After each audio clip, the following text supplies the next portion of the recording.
A very special good evening to all of you। स्वागत है आपका हमारे चैनल स्टडी विद अभिमान में। आज मैं आप लोगों के लिए पॉलिटेक्निक एंट्रेंस एग्जाम 2021 के लिए साइंस में केमिस्ट्री का एक टेस्ट लेकर आया हूं। तो जैसा कि कल मैंने आप लोगों को ऑलरेडी इन्फॉर्म कर दिया था कि आज आप लोगों का साइंस में केमिस्ट्री का एक टेस्ट होने वाला है और मैंने आप लोगों को टेस्ट की टाइमिंग भी बता दी थी। तो आज के इस टेस्ट में मैं आप लोगों से यहाँ पे टोटल 20 क्वेश्चंस पूछने वाला हूँ। तो जैसे मैं आप लोगों से यहाँ पे क्वेश्चंस पूछूं वैसे ही आप लोगों को यहाँ पे क्वेश्चंस के आंसर्स करने हैं और जब वीडियो फिनिश हो जाएगी तो लास्ट में मुझे कमेंट करके जरूर बताइएगा कि आपके टोटल 20 क्वेश्चंस में से कितने क्वेश्चंस करेक्ट हुए हैं। और मैं जैसे आप लोगों से यहाँ पे क्वेश्चंस पूछूंगा उसके 20 या 25 सेकेंड बाद मैं आप लोगों को उन क्वेश्चंस के आंसर्स भी बता दूंगा, जिससे ये फायदा होगा कि आप लोग अपने आंसर्स को मैच करवा पाएंगे और आप लोगों को ये भी पता चल जाएगा कि आप लोगों ने कितने क्वेश्चंस के आंसर्स करेक्ट किए हैं या फिर कितने क्वेश्चंस के आंसर्स आप लोगों ने रॉन्ग किए हैं। तो चलिए फिर आज के इस टेस्ट को स्टार्ट करते हैं और देखते हैं क्वेश्चन नंबर फर्स्ट क्या दिया है। तो क्वेश्चन नंबर फर्स्ट आप लोगों को अपनी स्क्रीन के ऊपर दिख रहा होगा। तो मैंने आप लोगों से यहाँ पे क्वेश्चन पूछा कि निम्न में से कौन ना तो तत्व है और ना ही यौगिक। 4 ऑप्शंस आप लोगों की स्क्रीन के ऊपर आप लोगों को यहाँ पे दिख रहे होंगे। तो सबसे पहले आप लोग मुझे अपना आंसर बताइए कमेंट करके। अभी उसके बाद तो मैं आप लोगों को यहाँ पे आंसर्स भी बताने वाला हूँ, ठीक है। तो सबसे पहले आप लोग मुझे अपना आंसर बताइए। क्वेश्चन क्या पूछा है मैंने? क्वेश्चन पूछा है कि निम्न में से कौन ना तो तत्व है और ना ही यौगिक। 4 ऑप्शंस आपको दिख रहे होंगे। ऑप्शन ए दिया है वायु, ऑप्शन बी जल, ऑप्शन सी पारा और ऑप्शन डी दिया है सोडियम क्लोराइड। तो यहाँ पे मैक्सिमम स्टूडेंट्स ने इस क्वेश्चन के आंसर को कर भी लिया होगा। तो चलिए सबसे पहले मैं आप लोगों को इस क्वेश्चन का करेक्ट आंसर बता देता हूं। तो क्वेश्चन नंबर फर्स्ट, इसका करेक्ट आंसर क्या हो जाएगा? इसका करेक्ट आंसर हो जाएगा ऑप्शन ए वायु। यही इस क्वेश्चन का करेक्ट आंसर हो जाएगा। तो मैंने आप लोगों से यहाँ पे क्वेश्चन पूछा था कि निम्न में से कौन ना तो तत्व है और ना ही यौगिक। तो करेक्ट आंसर हो जाएगा ऑप्शन ए वायु, क्योंकि वायु क्या होती है? ये मिश्रण होती है। क्या होती है? मिश्रण होती है। ये आपको ध्यान रखना है। तो करेक्ट आंसर आपका ऑप्शन ए हो जाएगा। उसके अलावा यहाँ पे ऑप्शन बी आपका दिया है जल। ये क्या होता है? ये यौगिक होता है। क्या होता है? यौगिक होता है। ये आपको ध्यान रखना है। क्या होता है? यौगिक। उसके अलावा ऑप्शन सी यहाँ पे दिया है पारा। तो पारा क्या होता है? तत्व होता है। ये एक एलिमेंट है, ये आप सब लोग जानते हैं। ऑप्शन डी आपका यहाँ पे दिया है सोडियम क्लोराइड। तो सोडियम क्लोराइड ये एक आयनिक यौगिक होता है। क्या होता है? आयनिक यौगिक होता है। तो ये भी नहीं होगा। तो करेक्ट आंसर आपका क्या हो जाएगा? करेक्ट आंसर आपका ऑप्शन ए हो जाएगा, यानी वायु। यही इस क्वेश्चन का करेक्ट आंसर हो जाएगा, क्योंकि आप लोगों से यहाँ पे ये पूछा गया था कि निम्न में से कौन ना तो तत्व है और ना ही यौगिक। तो जो वायु है ये ना तो तत्व है ना ही यौगिक है, क्योंकि वायु क्या होती है? मिश्रण होती है। और उसके अलावा जल यौगिक होता है, पारा एक एलिमेंट है, तत्व होता है, और सोडियम क्लोराइड ये भी एक यौगिक होता है, यानी आयनिक यौगिक होता है। ये आपको ध्यान रखना है। तो करेक्ट आंसर आपका हो जाएगा ऑप्शन ए, यानी वायु। आई होप आप लोगों ने इस क्वेश्चन के आंसर को करेक्ट जरूर किया होगा और क्वेश्चन आप लोगों का मोस्ट इंपॉर्टेंट है, ध्यान रखिएगा। अब चलिए इसके बाद देखते हैं next question, question number second. तो क्वेश्चन नंबर सेकंड आप लोगों को अपनी स्क्रीन के ऊपर दिख रहा होगा। तो मैंने आप लोगों से यहाँ पे क्वेश्चन पूछा कि निम्नलिखित में से किस एक को स्ट्रेंजर गैस भी कहते हैं। स्ट्रेंजर से हमारा मतलब क्या हो जाएगा? स्ट्रेंजर से हमारा मतलब हो जाएगा अजनबी। ध्यान रखिएगा, क्या हो जाएगा? अजनबी हो जाएगा, ठीक है। तो आप लोगों से एक क्वेश्चन ऐसे भी पूछा जा सकता है कि निम्नलिखित में से किस एक को अजनबी गैस भी कहते हैं। तो 4 ऑप्शंस आप लोगों की स्क्रीन के ऊपर आप लोगों को यहां पे दिख रहे होंगे। तो सबसे पहले आप लोग मुझे इस क्वेश्चन का करेक्ट आंसर बताइए, ठीक है। फिर अभी उसके बाद तो मैं आप लोगों को आंसर तो बताने ही वाला हूं। तो क्वेश्चन क्या पूछा मैंने आप लोगों से कि निम्नलिखित में से किस एक को स्ट्रेंजर गैस यानी अजनबी गैस भी कहते हैं। तो यहाँ पे मैक्सिमम स्टूडेंट्स ने इस क्वेश्चन के आंसर को कर लिया होगा। तो क्वेश्चन नंबर सेकंड, इसका करेक्ट आंसर क्या हो जाएगा? इसका करेक्ट आंसर हो जाएगा ऑप्शन बी यानी ज़ीनॉन। यही इस क्वेश्चन का करेक्ट आंसर हो जाएगा। और ज़ीनॉन को हम XE से रिप्रेजेंट करते हैं, ये भी आपको ध्यान रखना है। तो ये क्वेश्चन आप लोगों का मोस्ट इंपॉर्टेंट क्वेश्चन है, ध्यान रखिएगा, ठीक है। तो आई होप आप लोगों ने इस क्वेश्चन के आंसर को करेक्ट जरूर किया होगा। करेक्ट आंसर आपका ऑप्शन बी होगा, ज़ीनॉन। अब चलिए इसके बाद देखते हैं next question, question number third. तो क्वेश्चन नंबर थर्ड आप लोगों को अपनी स्क्रीन के ऊपर दिख रहा होगा। तो यहां पे मैंने आप लोगों से क्वेश्चन पूछा है कि पेट्रोलियम के विभिन्न अवयवों को किस विधि द्वारा अलग करते हैं? मोस्ट इंपॉर्टेंट क्वेश्चन है, ध्यान रखिएगा। क्वेश्चन मैंने पूछा कि पेट्रोलियम के विभिन्न अवयवों को किस विधि द्वारा अलग करते हैं। चार ऑप्शंस आप लोगों की स्क्रीन के ऊपर आप लोगों को दिख रहे होंगे। ऑप्शन ए दिया है भंजक आसवन विधि द्वारा, ऑप्शन बी दिया है साधारण आसवन विधि द्वारा, ऑप्शन सी दिया है प्रभाजी आसवन विधि द्वारा और ऑप्शन डी दिया है निर्वात आसवन विधि द्वारा। तो यहां पे मैक्सिमम स्टूडेंट्स ने अपना आंसर कर लिया है। तो इस क्वेश्चन का करेक्ट आंसर क्या हो जाएगा? क्वेश्चन नंबर थर्ड, इसका करेक्ट आंसर आप लोगों का हो जाएगा ऑप्शन सी यानी प्रभाजी आसवन विधि द्वारा। यानी पेट्रोलियम के विभिन्न अवयवों को किस विधि द्वारा अलग करते हैं? तो प्रभाजी आसवन विधि द्वारा अलग करते हैं। ऑप्शन सी इस क्वेश्चन का करेक्ट आंसर हो जाएगा। तो आई होप आप लोगों ने इस क्वेश्चन के आंसर को करेक्ट जरूर किया होगा। क्वेश्चन ये आप लोगों का मोस्ट इंपॉर्टेंट है, ध्यान रखिएगा, ठीक है। अब चलिए इसके बाद देखते हैं नेक्स्ट क्वेश्चन, क्वेश्चन नंबर 4। तो क्वेश्चन नंबर 4 आप लोगों को अपनी स्क्रीन के ऊपर दिख रहा होगा। क्वेश्चन यहां पे है कि रक्त तप्त कोक पर भाप प्रवाहित करके कौन सी गैस प्राप्त की जाती है? चार ऑप्शंस आप लोगों की स्क्रीन के ऊपर आप लोगों को दिख रहे होंगे।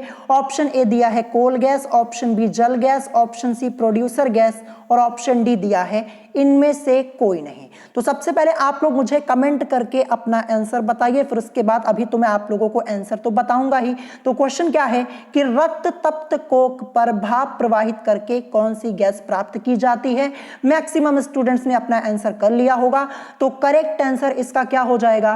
क्वेश्चन नंबर 4 इसका करेक्ट आंसर हो जाएगा ऑप्शन बी यानी जल गैस। यही इस क्वेश्चन का करेक्ट आंसर हो जाएगा। और जल गैस को हम और किस नाम से जानते हैं? तो जल गैस को हम भाप अंगार गैस के नाम से भी जानते हैं। किस नाम से जानते हैं?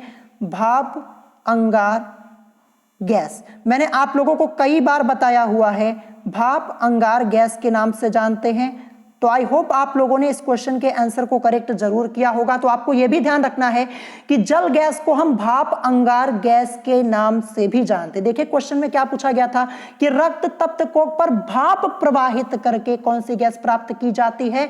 जल गैस प्राप्त की जाती है, जिसको हम भाप अंगार गैस के नाम से भी जानते हैं।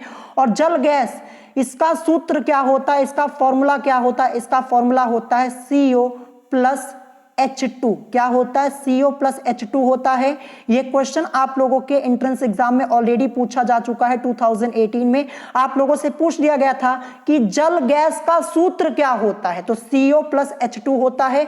CO से हमारा मतलब हो जाएगा कार्बन मोनोऑक्साइड और H2 से मतलब हमारा हो जाएगा हाइड्रोजन। तो ये भी आपको ध्यान रखना है, मोस्ट इंपॉर्टेंट हो जाता है आपका ये क्वेश्चन। तो करेक्ट आंसर यहाँ पे ऑप्शन बी हो जाएगा जल गैस। अब चलिए इसके बाद देखते हैं next question, question number 5। Question number 5 मैंने आप लोगों से यहाँ पे पूछा है कि वायु अंगार गैस के मुख्य अवयव हैं। क्या पूछा मैंने आप लोगों से कि वायु अंगार गैस के मुख्य अवयव हैं। चार ऑप्शंस आप लोगों की स्क्रीन के ऊपर आप लोगों को यहां पे दिख रहे होंगे। तो सबसे पहले आप लोग मुझे कमेंट करके अपना आंसर बताइए। ऑप्शन ए दिया है CO और N2, ऑप्शन बी दिया है CO और H2, ऑप्शन सी दिया है CO2 और N2 और ऑप्शन डी दिया है CO2 और H2। ये आपका ऑप्शन यहां पे दिया है। तो सबसे पहले आप लोग मुझे अपना करेक्ट आंसर बताइए। और मैक्सिमम स्टूडेंट्स ने इस क्वेश्चन के आंसर को कर भी लिया होगा। तो क्वेश्चन नंबर 5 इसका करेक्ट आंसर क्या हो जाएगा? क्वेश्चन नंबर 5 इसका करेक्ट आंसर हो जाएगा ऑप्शन ए यानी CO और N2 यानी कार्बन मोनोऑक्साइड और नाइट्रोजन, यही इस क्वेश्चन का करेक्ट आंसर हो जाएगा। और यहां पे लिखा हुआ है वायु अंगार गैस, इसको हम अन्य किस नाम से जानते हैं? तो इसको हम प्रोड्यूसर गैस के नाम से भी जानते हैं। किस नाम से जानते हैं? प्रोड्यूसर गैस के नाम से भी जानते हैं। ये मैंने आप लोगों को ऑलरेडी कई बार बताया हुआ है जब मैंने आप लोगों को चैप्टर पढ़ाया था ईंधन वाला। 3 से 4 बार मैंने आपको बताया था कि वायु अंगार गैस, इसको हम प्रोड्यूसर गैस के नाम से भी जानते हैं। ध्यान रखना है आपको। यहां पे देखिए, यहां पे वायु अंगार गैस की जगह आपको प्रोड्यूसर गैस भी लिखा हुआ मिल सकता है। यहां पे आपको लिखा मिल जाएगा कि प्रोड्यूसर गैस के मुख्य अवयव हैं, तब भी आपका आंसर यही होगा। ध्यान रखिएगा। तो आई होप आप लोगों ने इस क्वेश्चन के आंसर को करेक्ट जरूर किया होगा। ऑप्शन ए इस क्वेश्चन का करेक्ट आंसर हो जाएगा। चलिए नेक्स्ट क्वेश्चन देखते हैं, क्वेश्चन नंबर 6। तो क्वेश्चन नंबर 6 आप लोगों को अपनी स्क्रीन के ऊपर दिख रहा होगा। मैंने आप लोगों से यहाँ पे क्वेश्चन पूछा कि व्युत्क्रम अनुपात के नियम का प्रतिपादन किसने किया था? सिंपल सा क्वेश्चन। ये चैप्टर मैंने आप लोगों को ऑलरेडी पढ़ाया, जहां से मैंने ये क्वेश्चन आपसे पूछा है। क्वेश्चन क्या पूछा मैंने आप लोगों से कि व्युत्क्रम अनुपात के नियम का प्रतिपादन किसने किया था? 4 ऑप्शंस आप लोगों की स्क्रीन के ऊपर आप लोगों को दिख रहे होंगे। ऑप्शन ए दिया है डाल्टन ने, ऑप्शन बी गैलुसैक ने, ऑप्शन सी रिक्टर ने, ऑप्शन डी दिया है इनमें से कोई नहीं। तो सबसे पहले आप लोग मुझे अपना आंसर बताइए, फिर मैं आपको इस क्वेश्चन का करेक्ट आंसर बताऊंगा। और मैक्सिमम स्टूडेंट्स ने इस क्वेश्चन के आंसर को कर लिया होगा। सिंपल सा क्वेश्चन है, तो करेक्ट आंसर क्या हो जाएगा? करेक्ट आंसर हो जाएगा ऑप्शन सी यानी रिक्टर ने। ठीक है, ऑप्शन सी इस क्वेश्चन का करेक्ट आंसर हो जाएगा। और इनका पूरा नाम क्या है? इनका पूरा नाम है जेरेमाइस बेंजामिन रिक्टर। ये भी आपको ध्यान रखना है। तो व्युत्क्रम अनुपात के नियम का प्रतिपादन किसने किया था? रिक्टर ने किया था। इनका पूरा नाम जेरेमाइस बेंजामिन रिक्टर, ये भी आपको ध्यान रखना है। ऑप्शन सी इस क्वेश्चन का करेक्ट आंसर हो जाएगा। अब चलिए इसके बाद देखते हैं नेक्स्ट क्वेश्चन, क्वेश्चन नंबर 7। तो क्वेश्चन नंबर 7 आप लोगों को अपनी स्क्रीन के ऊपर दिख रहा होगा। सिंपल सा क्वेश्चन है लेकिन मोस्ट इंपॉर्टेंट है, ध्यान रखिएगा। क्वेश्चन क्या है कि कौन सा पदार्थ प्रकृति में 3 अवस्थाओं ठोस, द्रव एवं गैस में पाया जाता है? 4 ऑप्शंस आप लोगों की स्क्रीन के ऊपर आप लोगों को यहां पे दिख रहे होंगे। ऑप्शन ए दिया H2O, option B SO2, option C दिया NH3 और ऑप्शन डी दिया है इनमें से कोई नहीं। तो सबसे पहले आप लोग मुझे इस क्वेश्चन का करेक्ट आंसर बताइए, फिर मैं आप लोगों को इस क्वेश्चन का करेक्ट आंसर बताऊंगा। सिंपल सा क्वेश्चन है, बड़े आसानी से आप लोग इसका आंसर कर पाएंगे और मैक्सिमम स्टूडेंट्स ने इस क्वेश्चन के आंसर को कर भी लिया होगा। तो करेक्ट आंसर क्या हो जाएगा? करेक्ट आंसर आपका हो जाएगा ऑप्शन ए यानी H2O। H2O से हमारा मतलब हो जाएगा जल। ध्यान रखिएगा, इसी का तो केमिकल फॉर्मूला यहाँ पे लिखा हुआ है। तो आप लोगों से पूछा गया था कि कौन सा पदार्थ प्रकृति में 3 अवस्थाओं ठोस, द्रव एवं गैस में पाया जाता है? तो ये होता है जल यानी H2O। यही इस क्वेश्चन का करेक्ट आंसर हो जाएगा। आई होप आप लोगों ने इस क्वेश्चन के आंसर को करेक्ट जरूर किया होगा। अब चलिए इसके बाद देखते हैं नेक्स्ट क्वेश्चन, क्वेश्चन नंबर 8। तो क्वेश्चन नंबर 8 आप लोग अपनी स्क्रीन के ऊपर देख पा रहे होंगे। यहां पे क्वेश्चन पूछा गया कि यौगिक के किस युग्म द्वारा गुणित अनुपात के नियम की पुष्टि नहीं होती? ध्यान रखिएगा, नहीं की बात यहां पे हो रही है। क्वेश्चन क्या पूछा गया कि यौगिक के किस युग्म द्वारा गुणित अनुपात के नियम की पुष्टि नहीं होती? 4 ऑप्शंस आप लोगों की स्क्रीन के ऊपर आप लोगों को दिख रहे होंगे। तो सबसे पहले आप लोग मुझे इस क्वेश्चन का करेक्ट आंसर बताइए, फिर उसके बाद अभी मैं आप लोगों को इस क्वेश्चन का करेक्ट आंसर तो बताने ही वाला हूं। और मैक्सिमम स्टूडेंट्स ने कर भी लिया होगा क्योंकि ये क्वेश्चन मैंने आप लोगों को ऑलरेडी कराया है। ये चैप्टर मैंने आप लोगों को ऑलरेडी पढ़ा दिया केमिस्ट्री का, जहां से मैंने ये क्वेश्चन लिया हुआ है। तो यहाँ पे मैक्सिमम स्टूडेंट्स ने क्वेश्चन नंबर 8 का आंसर कर लिया होगा। तो इसका करेक्ट आंसर क्या हो जाएगा? इसका करेक्ट आंसर हो जाएगा ऑप्शन सी यानी CO2 तथा H2CO3। यही इस क्वेश्चन का करेक्ट आंसर हो जाएगा। CO2 से मतलब कार्बन डाइऑक्साइड और यहाँ पे H2CO3 लिखा हुआ है। ये लिखा हुआ है, यहां पे लिखा हुआ है H2CO3। इसको हम किस नाम से जानते हैं? इसको हम जानते हैं कार्बनिक एसिड के नाम से। मैं आपको लिख के बता देता हूं, CARBONIC, कार्बोनिक एसिड। इस नाम से जानते हैं, ये आपको ध्यान रखना है। तो करेक्ट आंसर आपका क्या हो जाएगा, CO2 तथा H2CO3। CO2 से हमारा मतलब क्या हो जाएगा, कार्बन डाइऑक्साइड, और H2CO3 से हमारा मतलब हो जाएगा कार्बोनिक एसिड। ये आपको ध्यान रखना है। तो करेक्ट आंसर आपका हो जाएगा ऑप्शन सी। आई होप आप लोगों ने इस क्वेश्चन के आंसर को करेक्ट जरूर किया होगा। चलिए नेक्स्ट क्वेश्चन देखते हैं। क्वेश्चन नंबर 9 क्या दिया है। तो क्वेश्चन नंबर 9 आप लोगों को अपनी स्क्रीन के ऊपर दिख रहा होगा।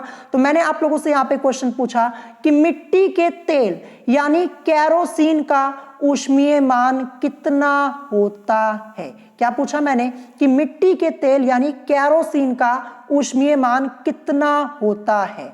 4 ऑप्शंस आप लोगों की स्क्रीन के ऊपर आप लोगों को यहां पे दिख रहे होंगे। तो सबसे पहले आप लोग मुझे इस क्वेश्चन का करेक्ट आंसर बताइए। ये ऊष्मीयमान, ये पूरा टॉपिक मैंने आप लोगों को ऑलरेडी पढ़ा दिया है और सभी ईंधनों के ऊष्मीयमान भी मैंने आप लोगों को ऑलरेडी बताए हैं।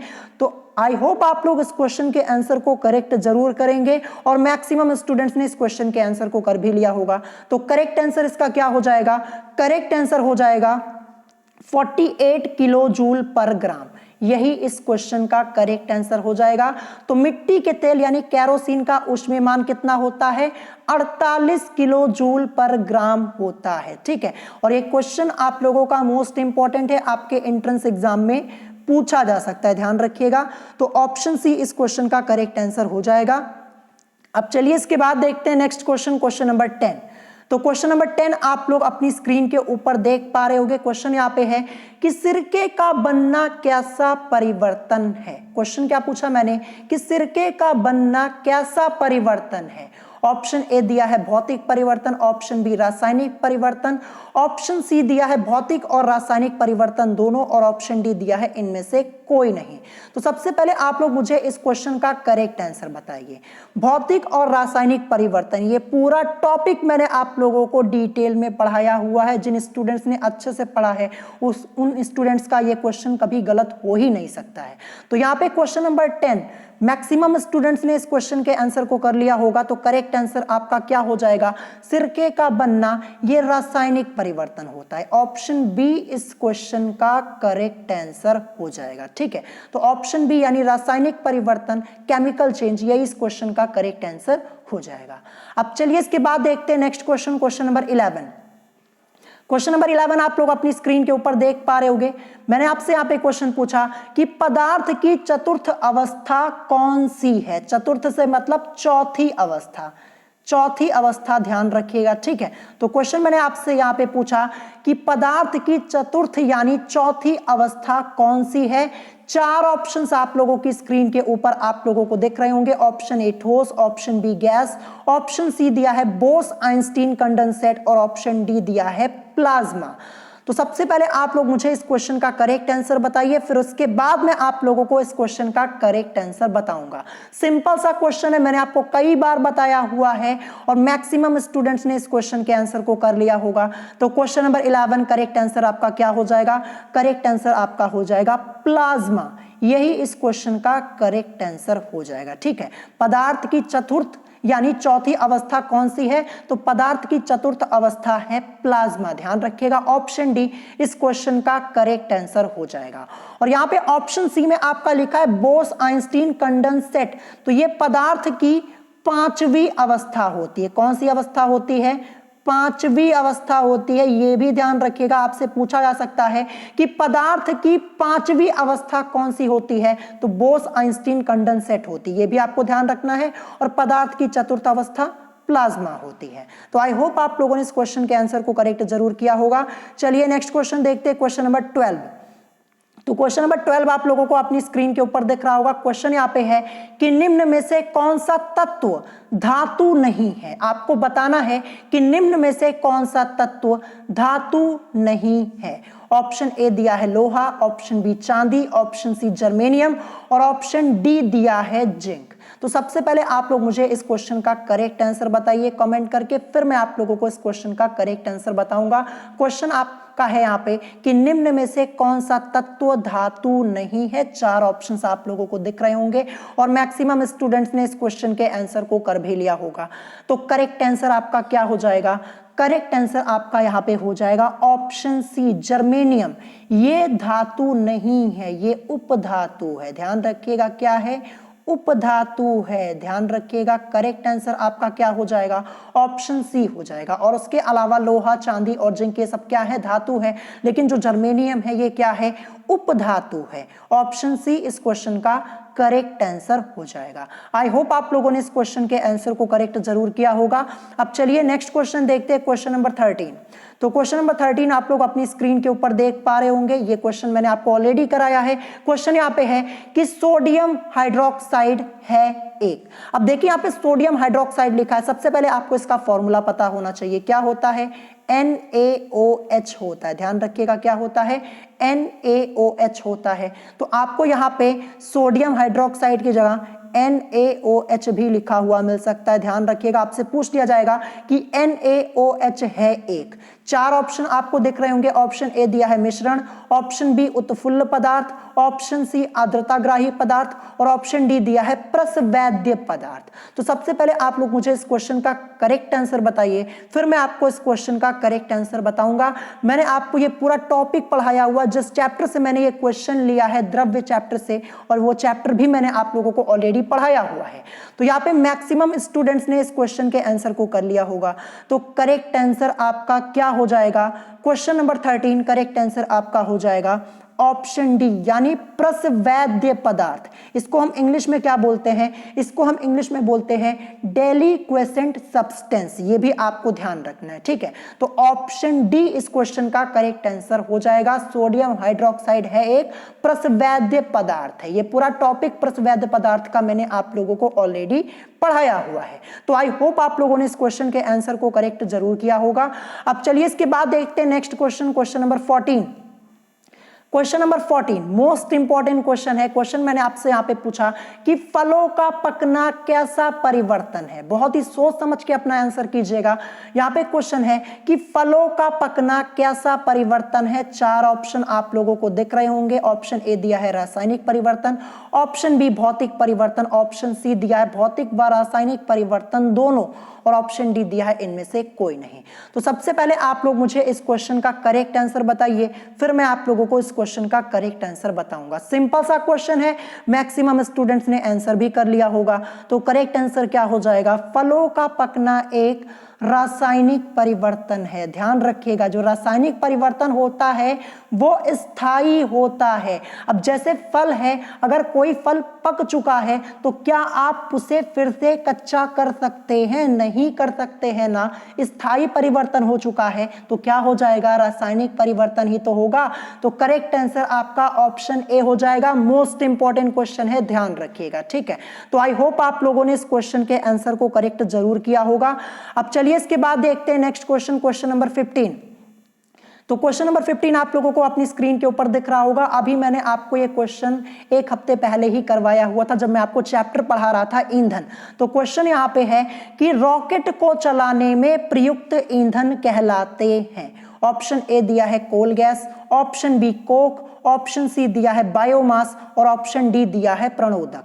तो सबसे पहले आप लोग मुझे इस क्वेश्चन का करेक्ट आंसर बताइए, और मैक्सिमम स्टूडेंट्स इस क्वेश्चन के आंसर को करेक्ट ही करेंगे, क्योंकि अभी मैंने आपको 1 हफ्ते पहले ये क्वेश्चन कराया था, जब मैं आपको चैप्टर पढ़ा रहा था ईंधन वाला, और मैक्सिमम स्टूडेंट्स ने अपना आंसर कर भी लिया है। तो करेक्ट आंसर यहाँ पे क्या हो जाएगा, करेक्ट आंसर आपका हो जाएगा प्रणोदक। ऑप्शन डी इस क्वेश्चन का करेक्ट आंसर हो जाएगा, और ये भी क्वेश्चन आप लोगों का इंपॉर्टेंट है, ध्यान रखिएगा।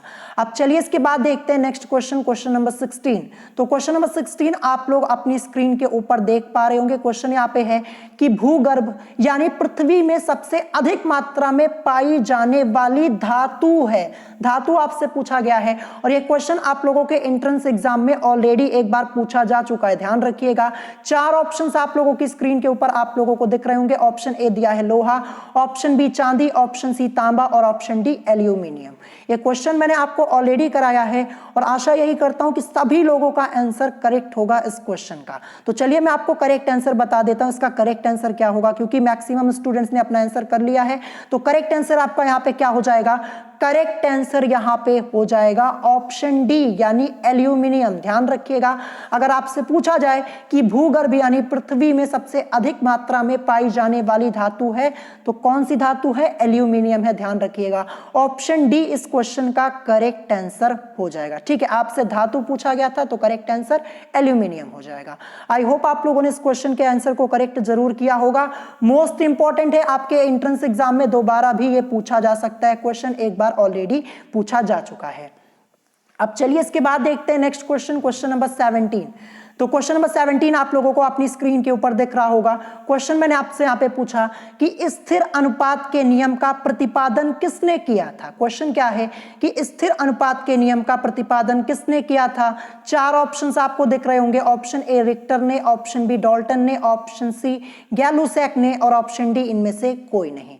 तो सबसे पहले आप लोग मुझे इस क्वेश्चन का करेक्ट आंसर बताइए, फिर मैं आपको इस क्वेश्चन का आंसर बताऊंगा। क्वेश्चन क्या है कि स्थिर अनुपात के नियम का प्रतिपादन किसने किया था। ऑप्शंस आप लोगों को दिख रहे होंगे और मैक्सिमम स्टूडेंट्स ने अपना आंसर भी कर लिया होगा। तो क्वेश्चन नंबर 17 इसका करेक्ट आंसर क्या हो जाएगा? इसका करेक्ट आंसर हो जाएगा ऑप्शन डी यानी इनमें से कोई नहीं। ये आपका इस क्वेश्चन का करेक्ट आंसर हो जाएगा। तो फिर स्थिर अनुपात के नियम का प्रतिपादन किसने किया था? ये किया था प्राउस्ट ने। किसने किया था? प्राउस्ट ने किया था। इनका पूरा नाम क्या है? जोसेफ प्राउस्ट है, ये भी ध्यान रखिएगा। तो क्या ऑप्शन में आपको कहीं प्राउस्ट लिखा हुआ मिल रहा है? नहीं है ना, रिक्टर है, डाल्टन है, गैलुसैक है, लेकिन प्राउस्ट तो है नहीं। तो करेक्ट आंसर क्या हो जाएगा? ऑप्शन डी हो जाएगा यानी इनमें से कोई नहीं। ये क्वेश्चन मैंने आपको ऑलरेडी कराया है और इस क्वेश्चन को याद करने के लिए मैंने आपको ट्रिक भी बताई हुई थी जब मैंने आपको चैप्टर पढ़ाया था। तो आई होप आप लोगों ने इस क्वेश्चन के आंसर को करेक्ट जरूर किया होगा। ऑप्शन के अकॉर्डिंग ऑप्शन डी आपका इस क्वेश्चन का करेक्ट आंसर हो जाएगा, क्योंकि प्राउस्ट तो यहाँ पे ऑप्शन में था ही नहीं, तो करेक्ट आंसर ऑप्शन डी हो जाएगा। चलिए इसके बाद देखते हैं next question, question number 18। Question number 18 आप लोगों को अपनी स्क्रीन के ऊपर दिख रहा होगा। क्वेश्चन यहाँ पे है कि निम्नलिखित में कौन सा मिश्रण कोल गैस कहलाता है। अभी एक हफ्ते पहले ही मैंने आपको ये क्वेश्चन कराया हुआ था जब मैंने आपको चैप्टर पढ़ाया था ईंधन वाला, फ्यूल वाला। तो 4 ऑप्शंस आप लोगों की स्क्रीन के ऊपर आप लोगों को यहाँ पे दिख रहे होंगे। तो सबसे पहले आप लोग मुझे इस क्वेश्चन का करेक्ट आंसर बताइए। क्वेश्चन क्या है कि निम्नलिखित में कौन सा मिश्रण कोल गैस कहलाता है। ठीक है, तो यहाँ पे मैक्सिमम स्टूडेंट्स ने इस क्वेश्चन के आंसर को कर लिया होगा। अभी एक हफ्ते पहले ही मैंने आपको ये क्वेश्चन कराया है, तो आप सभी लोगों का आंसर करेक्ट जरूर आना चाहिए। ध्यान रखिएगा, एक हफ्ते पहले ही कराया है तो यहाँ पे गलत होने की कोई बात ही नहीं बनती। ठीक है, तो करेक्ट आंसर क्या हो जाएगा? क्वेश्चन नंबर 18 का करेक्ट आंसर आप लोगों का हो जाएगा ऑप्शन ए यानी H2CH4CO। H2 से हमारा मतलब क्या हो जाएगा? हाइड्रोजन, CH4 से मतलब मेथेन और CO से मतलब हमारा क्या हो जाएगा? Carbon monoxide. तो यही इस क्वेश्चन का करेक्ट आंसर हो जाएगा और ये भी क्वेश्चन आप लोगों का मोस्ट इंपॉर्टेंट है, ध्यान रखिएगा। ठीक है, ऐसे क्वेश्चंस आप लोगों से जरूर पूछे जाते हैं। तो ऑप्शन ए इस क्वेश्चन का करेक्ट आंसर हो जाएगा। चलिए नेक्स्ट क्वेश्चन देखते हैं, क्वेश्चन नंबर 19। तो क्वेश्चन नंबर 19 आप लोगों को अपनी स्क्रीन के ऊपर दिख रहा होगा। क्वेश्चन यहाँ पे है कि प्रदूषित जल को पीने योग्य बनाने के लिए निम्न में से किस रासायनिक यौगिक को प्रयोग में लाया जाता है। 4 ऑप्शंस आप लोगों की स्क्रीन के ऊपर आप लोगों को दिख रहे होंगे। Option A bromine, option B chlorine, option C fluorine और ऑप्शन डी दिया है आयोडीन। क्वेश्चन क्या है कि प्रदूषित जल को पीने योग्य बनाने के लिए निम्न में से किस रासायनिक यौगिक को प्रयोग में लाया जाता है। सिंपल सा क्वेश्चन है, केमिस्ट्री के फर्स्ट चैप्टर का आप लोगों का ये क्वेश्चन है। फर्स्ट चैप्टर तो मैंने आपको बहुत पहले ही पढ़ा दिया है। तो यहाँ पे मैक्सिमम स्टूडेंट्स ने अपना आंसर कर लिया होगा। क्वेश्चन नंबर 19 का करेक्ट आंसर क्या हो जाएगा? क्वेश्चन नंबर 19 का करेक्ट आंसर आपका यहाँ पे हो जाएगा क्लोरीन। यही इस क्वेश्चन का करेक्ट आंसर हो जाएगा। क्लोरीन को हम Cl से रिप्रेजेंट करते हैं, ये भी आपको ध्यान रखना है। ठीक है, तो प्रदूषित जल को पीने योग्य बनाने के लिए निम्न में से किस रासायनिक यौगिक को प्रयोग में लाया जाता है? क्लोरीन को लाया जाता है। आई होप आप लोगों ने इस क्वेश्चन के आंसर को करेक्ट जरूर किया होगा। अब चलिए देखते हैं आज का लास्ट क्वेश्चन, क्वेश्चन नंबर 20। तो क्वेश्चन नंबर 20 आप लोगों को अपनी स्क्रीन के ऊपर यहाँ पे दिख रहा होगा। क्वेश्चन यहाँ पे है कि निम्नलिखित में से कौन सी गैस सबसे अधिक सक्रिय वायु प्रदूषक है, ये आपको यहां पे बताना है। 4 ऑप्शंस आपको दिख रहे होंगे। ऑप्शन ए दिया है SO2, option B CO2, option C CO और ऑप्शन डी दिया है H2S। ये आपका दिया हुआ है। आप लोग सबसे पहले इस क्वेश्चन का करेक्ट आंसर बताइए, फिर उसके बाद मैं आप लोगों को इस क्वेश्चन का करेक्ट आंसर बताऊंगा। क्वेश्चन यहाँ पे है कि निम्नलिखित में से कौन सी गैस सबसे अधिक सक्रिय वायु प्रदूषक है, ये आपको यहाँ पे बताना है। 4 ऑप्शन यहाँ पे आपको दिख रहे हैं। ऑप्शन ए दिया है SO2 sulphur dioxide, option B आपका CO2 यानी कार्बन डाइऑक्साइड, ऑप्शन सी दिया है CO यानी कार्बन मोनोऑक्साइड, और ऑप्शन डी आपका दिया है H2S यानी हाइड्रोजन सल्फाइड। तो यहाँ पे मैक्सिमम स्टूडेंट्स ने अपना आंसर कर लिया होगा। तो करेक्ट आंसर क्या हो जाएगा क्वेश्चन नंबर 20 का? करेक्ट आंसर आपका हो जाएगा ऑप्शन सी यानी CO यानी कार्बन मोनोऑक्साइड, यही इस क्वेश्चन का करेक्ट आंसर हो जाएगा। CO इसको हम किस नाम से जानते हैं? इसको हम जानते हैं कार्बन मोनोऑक्साइड के नाम से, ध्यान रखिएगा। तो क्वेश्चन ये भी आप लोगों का मोस्ट इंपॉर्टेंट है। आई होप आप लोगों ने इस क्वेश्चन के आंसर को करेक्ट जरूर किया होगा, ठीक है। तो इसी क्वेश्चन के साथ आप लोगों का यहाँ पे टेस्ट कंप्लीट हो जाता है। टोटल मैंने आप लोगों से यहाँ पे 20 क्वेश्चंस पूछे हुए थे। आप लोग मुझे कमेंट करके जरूर बताइएगा कि आपके टोटल 20 क्वेश्चंस में से कितने क्वेश्चंस करेक्ट हुए हैं। तो कमेंट करके जरूर बताइएगा। और अगर आज की इस वीडियो में आप लोगों को कोई बात नहीं समझ में आई हो तो आप लोग मुझसे कमेंट करके पूछ सकते हैं। और अगर आज की वीडियो आप लोगों को पसंद आई हो तो वीडियो को लाइक करना मत भूलिएगा, और साथ ही साथ हमारे चैनल स्टडी विद अभिमान को सब्सक्राइब करना मत भूलिएगा। तो आज की वीडियो में इतना ही, मिलेंगे नेक्स्ट वीडियो में। Thanks for watching.